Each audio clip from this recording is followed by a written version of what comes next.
I'm Stephanie Herzog with the League of Women Voters of Portland, and you are watching the Video Voters Guide. We're here at MetroEast Community Media, and we're talking with candidates for the 2016 general election. Here with me today, I have Lew Frederick, who is running for State Senate, District 22.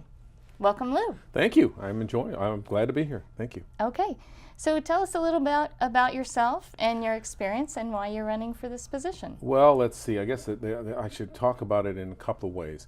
I really began working in politics when I was about 8, 9 years old, and I got tear gassed. So I was in the middle of the civil rights movement, desegregated my high school in Atlanta, Georgia, marched every other weekend or so with Dr. King and other folks. My playmates were Marty Yolanda and Dexter King. So I knew Dr. King as the father of my playmates. My father is a professor, and so I grew up on black college campuses primarily. But I also got involved with politics much later as well. And about in 2005, 2006, I ran for the county commission. Did not win, lost by about 4,207 votes, but who's counting? And then managed to stay working with political things, issues, and found myself appointed to the state legislature in 2009, and I've been reelected 3 times in the state to the state house. Senator Chip Shields decided to not run for reelection. I told him that if he didn't run for reelection, I would run for his seat. I'm running for his seat right now. I feel very good about that. I'm also primarily looking at the fact of really what it means to govern, and governing is a real different thing than running for a campaign. And so I try to work on that, and that's what I've been doing a lot of over the last year or so. Okay. So we have a few questions for you. Sure. If Measure 97 does not pass, how will you address the predicted budget shortfall, especially for education and social services, including homelessness and affordable housing? Well, let's be real clear. Measure 97, I hope it does pass. I think it will make a huge difference for our community and for the state. We've been waiting for 26 years to actually begin to adequately fund education and the other issues. So I hope that it does pass. If it doesn't pass, I have a basic sort of concept that I look at any sort of decision like that to find out how we can make sure that it doesn't affect those already hurting. And really understand what those needs are. So I will look at all of that in whatever way I can to determine what we can do to avoid that situation. But I'm pushing for it to pass. I hope that it does. I think we have waited too long. We've had 2 generations of students go through our schools without the support systems that they need. And it is time to we found one way to do this. We've tried several other ways that have not worked. Our sales tax did not work. This is not a sales tax. It is a tax on sales of about 1,000 companies in the state, but it's not a regular sales tax. So it doesn't have everyone having to deal with it, just those who are making over $25 million in sales. That's who this tax goes to. So I am encouraged by the kind of support I've seen, and we may need to adjust it at some point to make sure that we aren't hurting local businesses, but we do need to do something, and this is a way to do it, and I'm looking forward to having it pass and work with those funds. Okay. What are your legislative priorities for improving gun safety? Gun safety. Gun safety is, I think that the basic situation is we need to make sure that we're dealing with safety issues for guns. We have allowed a concept that everyone should have a gun at any time to permeate our political discourse. Not the case, not the way that I would look at this. And so I support efforts to make sure that we are keeping kids away from guns, and that's a safe situation.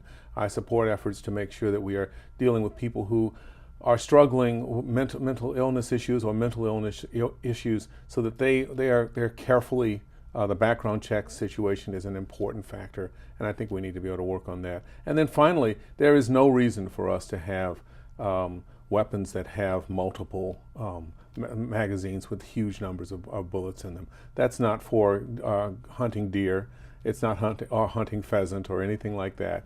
It's just to kill people. And I think we need to recognize that that's something that we should be changing and not allowing, if possible. Okay. How can the legislature ensure there are adequate funds to address our transportation infrastructure? Well, there aren't adequate funds to address that. So let's just be very clear.